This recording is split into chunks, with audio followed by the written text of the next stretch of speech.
ಎಲ್ಲರಿಗೂ ನಮಸ್ಕಾರ. ನನ್ನ ಹೆಸರು ವಿ ಮಧುಸೂದನ್ ರಾವ್.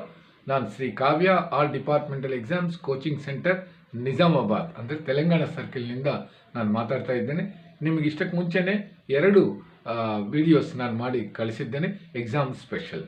ಯಾವುದಾದರೆ ನಮಗೆ ಇವಾಗ 25ನೇ ತಾರೀಕು ಪೋಸ್ಟ್ಮನ್ MTS ಎಕ್ಸಾಮ್ ಕಂಡಕ್ಟ್ ಮಾಡ್ತಾ ಇದ್ದರು.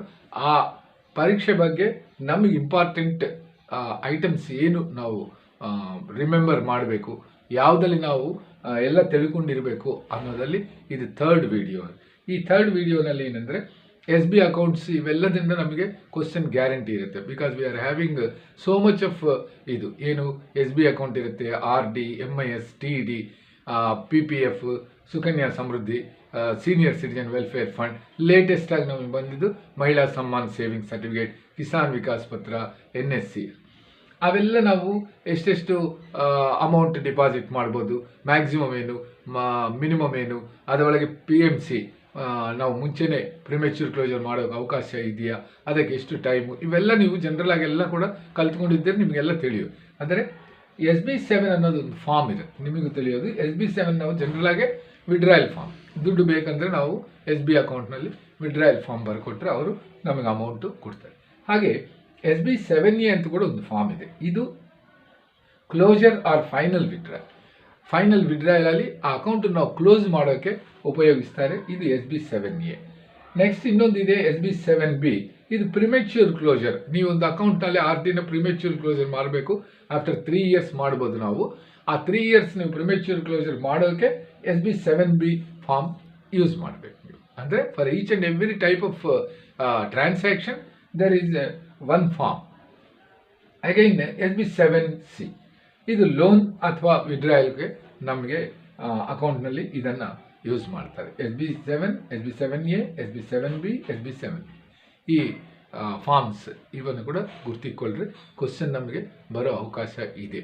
Just for your information, keep it in our mind. Next SB5 passbook ಒಂದು ಕೊಡ್ತಾ ಇದ್ದೇವೆ ನಾವು. ಅದು ಅಲ್ದಿರ SB5A ಪಾಸ್ಬುಕ್ ಕೂಡ ನಾವು ಕಸ್ಟಮರ್ಸಿಗೆ ಕೊಡ್ತಾ ಇದ್ದೇವೆ. SB5 ಪಾಸ್ಬುಕ್ನಲ್ಲಿ ಎಷ್ಟು ಪೇಜಸ್ ಇರುತ್ತೆ ಅನ್ನೋ ಕ್ವಶನ್ ಕೂಡ ಪ್ರೀವಿಯಸ್ ಎಕ್ಸಾಮ್ಸ್ನಲ್ಲಿ ಬಂದಿದೆ.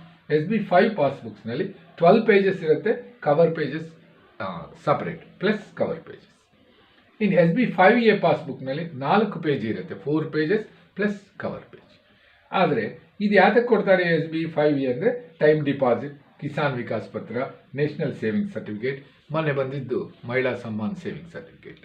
ಇವಾಗ ಏನಂದರೆ ನಂಬರ್ ಆಫ್ ಟ್ರಾನ್ಸಾಕ್ಷನ್ಸ್ ಹೆಚ್ಚಾಗಿ ಏನು ಇರಲ್ಲ.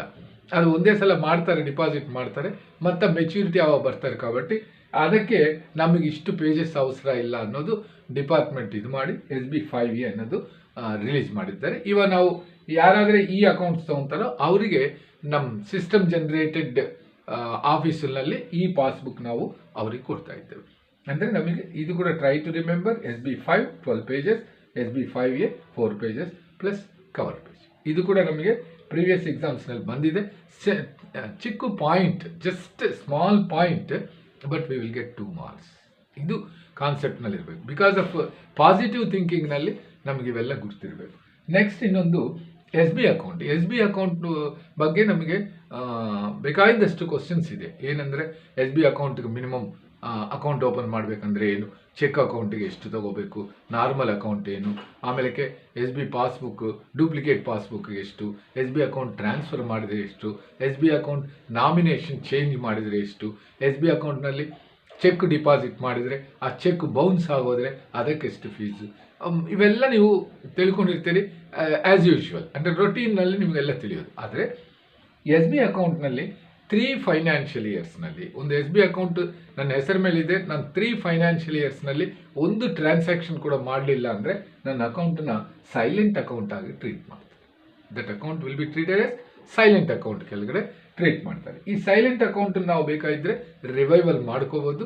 ದರಖಾಸ್ತು ಇಟ್ಕೊಂಡು ನಾವು ಹೆಡ್ ಪೋಸ್ಟ್ ಆಫೀಸಿಗೆ ಕಳಿಸಿ ಅದನ್ನು ರಿವೈವಲ್ ಮಾಡ್ತಾರೆ. ರಿವೈವಲ್ ಮಾಡೋರು ನಮಗೆ ಹೆಡ್ ಆಫೀಸ್ನಲ್ಲಿ ಇರ್ತಾರೆ, SBCO staff, savings bank controlling organisation. ಆದರೆ 3 ಫೈನಾನ್ಷಿಯಲ್ ಇಯರ್ ಅನ್ನೋದು ಗುರ್ತಿಕೊಳ್ಳ್ರಿ. ನಾರ್ಮಲ್ ಇಯರ್ಸ್ ಅಲ್ಲ, 3 ಫೈನಾನ್ಷಿಯಲ್ ಇಯರ್ಸ್. ಫೈನಾನ್ಷಿಯಲ್ ಇಯರ್ಸ್ ಅಂದರೆ ನಿಮಗೆ ತಿಳಿಯೋದು ಈ ವರ್ಷ ಏಪ್ರಿಲ್ 1ನೇ ತಾರೀಕಿನಿಂದ ನೆಕ್ಸ್ಟ್ ಬರೋ ವರ್ಷ ಮಾರ್ಚ್ 31ನೇ ತಾರೀಕುವರೆಗೂ ಇರೋದು. ಈ ಮಧ್ಯ ಪೀರಿಯಡ್ನೇ ನಾವು ಫೈನಾನ್ಷಿಯಲ್ ಇಯರ್ ಅಂತೇವೆ, ಅಂದರೆ ಆರ್ಥಿಕ ಇದು ಫೈನಾನ್ಷಿಯಲ್. ಆದರೆ ಅದರೊಳಗೆ ಕೂಡ ಇಂಟ್ರೆಸ್ಟ್ ಅನ್ನೋದು ಆ ಅಕೌಂಟ್ನಲ್ಲಿರೋ ಬ್ಯಾಲೆನ್ಸ್ ಮೇಲೆ ಎವ್ರಿ ಇಯರ್ ಇಂಟ್ರೆಸ್ಟ್ ಜನ್ರೇಟ್ ಆಗುತ್ತೆ. ಆದರೆ ಈ ಇಂಟ್ರೆಸ್ಟನ್ನು ಕೂಡ ನಾವು ಟ್ರಾನ್ಸಾಕ್ಷನ್ ಆಗಿ ಪರಿಗಣಿಸಕೂಡ್ದು. Interest on silent accounts are also not treated as a transaction. ಇದು ಕೂಡ ಎಕ್ಸಾಮ್ನಲ್ಲಿ one of the important point. ಅಂದರೆ ಸೈಲೆಂಟ್ ಆಗಿದ್ದ SB ಅಕೌಂಟ್ನಲ್ಲಿ ಇಂಟ್ರೆಸ್ಟ್ ಜನ್ರೇಟ್ ಆಗಿದ್ದನ್ನು ನೀವು ಟ್ರಾನ್ಸಾಕ್ಷನ್ ಆಗಿ ತೊಗೊತೀರಾ? ಇಲ್ಲ, ತೊಗೊಬಾರ್ದು. That will be not taken as transaction. Because ನಮ್ಮ ಡಿಪಾರ್ಟ್ಮೆಂಟ್ನಲ್ಲಿ ಟ್ರಾನ್ಸಾಕ್ಷನ್ ಅಂದರೆ ಕೊಟ್ಟಿರೋ ಡೆಫಿನಿಷನ್ ಏನಂದರೆ, depositor should come to the office for any transaction, for deposit or withdrawal. ಅದರಿಂದ ಅದು ನಮಗೆ ಬರೋ ಅವಕಾಶವೇ ಇಲ್ಲ, ಅವಕಾಶನೇ ಇಲ್ಲ. ಇದರೊಳಗೆ ಇಂಟ್ರೆಸ್ಟ್ ನಾವೇ ಜನ್ರೇಟ್ ಆಯಿತು ಪೋಸ್ಟ್ ಮಾಡ್ತೇವೆ. ಅದರಿಂದ ಇದನ್ನು ಕೂಡ ನಾವು ಟ್ರಾನ್ಸಾಕ್ಷನ್ ಆಗಿ ಟ್ರೀಟ್ ಮಾಡಲ್ಲ. ಈ ಪಾಯಿಂಟ್ಸ್ ಜ್ಞಪ್ತಿಯಲ್ಲಿ ಇಟ್ಕೊಳ್ರಿ. ಎಕ್ಸಾಮ್ಗೆ ಹೋಗೋಕೆ ಮುಂಚೆ ಒಂದು ಸಲ ನೋಡ್ಕೊಳ್ರಿ. ನಿಮಗೆ ಅದರೊಳಗೆ ಕೂಡ ಮಾರ್ಕ್ ಬರೋ ಚಾನ್ಸ್ ಇರುತ್ತೆ. ರೊಟೀನ್ ಕೋರ್ಸ್ ಅಲ್ದಿರ new questions, way of asking new questions ಅಂದರೆ ಈ ತರಹನೇ ಇರುತ್ತೆ. ಮತ್ತೊಂದು ವಿಡಿಯೋನಲ್ಲಿ ಕಲಿಯೋದು. ಧನ್ಯವಾದಗಳು.